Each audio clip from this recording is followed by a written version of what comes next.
سے پہلی چیز مخلوط قومیت، نیشنلزم، جس کی نفی پر علامہ اقبال نے وہ بات کہی تھی، وطنی قومیت، کہ ان تازہ خداؤں میں بڑا سب سے وطن ہے، جو پیرہن اس کا ہے وہ مذہب کا کفن۔ میں افسوس کے ساتھ کہہ رہا ہوں، میں انسان مند ہوں قائد اعظم کا، انہی کی جد و جہد اور انہی کی قیادت کے نتیجے میں پاکستان قائم ہوا، لیکن ہم اسلاف پرست نہیں ہیں۔ اسلاف میں بھی اگر کوئی بات غلط ہوگی ہم اس کا اقرار کریں گے، ببانگ دہل اس کا اعلان کریں گے۔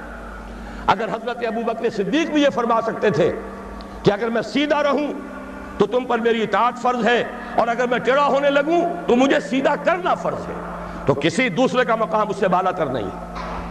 افسوس کہ قائد اعظم نے جو الفاظ 11 اگست 1947 کو کہے پاکستان کے بارے میں تصور دیتے ہوئے، Muslims will cease to be Muslims and Hindus will cease to be Hindus, not in the religious sense, because religion is the private affair of the individuals, but in the political sense۔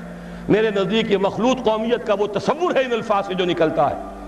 توجیہ میں نے بھی کی ہے ان کے اس قول کی، میری کتاب استحکام پاکستان میں جو باب اس پر ہے اس پر میں نے مفصل توجیہ کی ہے، لیکن الفاظ ایسے ہیں بدقسمتی سے، جیسا کہ میں نے ابتدا میں عرض کیا تھا کہ سیکولرزم کے علمبرداروں کو اس سے دلیل ملی ہے۔ یہ مخلوط قومیت کا وہ نظریہ ہے جس کی نفی پر ہم نے تحریک پاکستان چلائی۔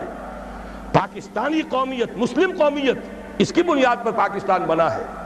بہرحال ہم نے ابھی تک عملاً اسی مخلوط قومیت کے تصور کو اختیار کیا ہوا ہے۔ ہماری ایک ہی اسمبلی ہے، اس میں غیر مسلم بھی جائیں گے، مسلم بھی جائیں گے، وہ برابر کے ہیں، ان کے ووٹ وہاں پر، کوئی ان میں فرق نہیں ہے۔ تو معلوم یہ ہوا کہ یہ تو مخلوط قومیت اور مسلم اور غیر مسلم کی ایک مشترک قومیت کا تصور ہے جو آج بھی ہمارے ہاں رائج ہے، اور اگرچہ ہم نے اس کی نفی پر پاکستان بنایا۔ دوسرے، پارلیمانی جمہوریت، چونکہ برطانیہ میں پارلیمانی جمہوریت تھی اور اس کی تو ہر شے کو ہمیں سنبھال کر رکھنا ہے، پارلیمانی جمہوریت سے لے کر کرکٹ کے گیم تک ہر شے کو پوری وفاداری کے ساتھ ہم نے قائم رکھا۔ شاہ ڈائنا کو بلایا تھا یہی دکھانے کے لیے کہ دیکھ لو، سرے منہ فرق نہیں آنے دیا ہم نے اس ملک میں، جیسا تم لوگ چھوڑ گئے تھے ویسا ہی آج قائم ہے۔ ہمارے یہاں اس پارلیمانی جمہوریت کو سمجھ لیا گیا ہے کہ شاید یہ منظم من اللہ ہے، اور تو کوئی راستہ ہے ہی نہیں، کوئی الٹرنیٹو ہے ہی نہیں، اس کو اصول موضوعہ بنا لیا گیا، اس لیے کہ اس نے ہمیں یہ پارلیمانی جمہوریت کا تصور دیا اور تھوڑی سی اس کی ہمیں تربیت بھی دے دی تھی۔ تیسری چیز، صوبوں کے نام اور اس کی حدود، معلوم ہوا کہ یہ تو شاید اللہ کے رسول نے معین کیے، معاذ اللہ، ان میں کوئی ادھر ادھر کا معاملہ نہیں ہو سکتا۔ سرائیکی صوبے کا نام لے لے تو کفر ہو گیا، کہیں کوئی اور صوبے کی تقسیم کی بات کرے تو ڈرتا ہے، کانپتا ہے۔ صوبوں کی سینکٹیٹی، صوبوں کا تقدس اور اس کی بنیاد پر عصبیت جو دن بدن گہری سے گہری ہوتی چلی جا رہی ہے، یہ بھی در حقیقت کس کے صوبے تھے؟ انگریز نے اپنی انتظامی مصلحت سے بنائے اور ہم نے جو کے تو قائم رکھے ہوئے۔ نئے ضلع وجود میں آ گئے، نئی کمشنریاں وجود میں آ گئیں، لیکن صوبوں کی حدود یہ تو مقدس گائے ہے، سیکریٹ کاؤ، سیکروسینکٹ، اس میں کہیں کوئی تبدیلی نہیں آ سکتی۔ نمبر 4، بینکنگ کا وہ نظام جس کی بنیاد پر ہماری پوری صنعت اور تجارت، بلکہ اب تو کہوں گا زراعت بھی، اس لیے کہ ساری زرعی مشینری وہ بھی سودی قرضوں پر، ساری کھاد سودی قرضے پر، ہر نظام کے ہر حصے میں وہ شے شرائط کر گئی ہے جس سے ابھی آپ سن چکے ہیں اللہ اور اس کے رسول کے خلاف اعلان جنگ کے مترادف قرار دیا گیا، اور سمجھا یہ جاتا ہے سود کے بغیر تو نظام چل ہی نہیں سکتا۔ میرے نزدیک یہ کلمہ کفر ہے، یہ اللہ تعالیٰ کے خلاف بد اعتمادی کا ووٹ ہے۔ یا تو اللہ کو علم نہیں تھا معاذ اللہ کہ ایک دور وہ بھی آئے گا کہ سود کے بغیر نظام چل نہیں سکے گا، اور اس نے وہ شے حرام کر دی جو لازمی تھی۔ وہ تو کہتا ہے لا یکلف اللہ نفسا الا وسعها، انسانی وسعت سے بڑھ کر تو وہ کسی شے کا بوجھ نہیں ڈالتا۔ معلوم ہوا کہ ہمیں نہ اللہ پر یقین ہے نہ اس کے رسول پر اعتماد ہے۔ نمبر 5، جوئے، سٹے اور لاٹری کی لعنت جو ہمارے ہاں بڑھتی چلی جا رہی ہے۔ یہ کہا جا سکتا ہے کہ واقعتاً سود تو ایسی شے ہے کہ ایک دفعہ اگر اسے ہٹائیں گا تو زلزلہ ضرور آئے گا۔ ہمارے نزدیک وہ زلزلہ بہت مبارک زلزلہ ہوگا جو سود کو ختم کرنے کے نتیجے میں آئے، اور اسی سے خیر برآمد ہوگا. لیکن یہ جوئے اور سٹے اور لاٹری کے ذریعے سے بھی کوئی زلزلہ آ جائے گا. اگر ان کو ختم کر دیا جائے تو قیامت آ جائے گی. جسے قرآن کہتا ہے رجس من عمل الشیطان.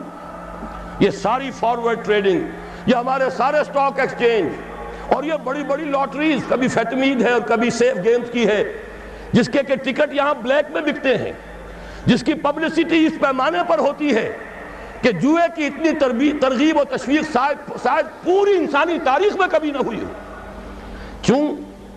کیوں جاری ہے؟ اس لیے کہ انگریز چھوڑ گیا تھا. یہ سارے سٹاک ایکسچینج اس نے بنائے تھے، یہ لاٹریوں کا نظام اس نے دیا تھا.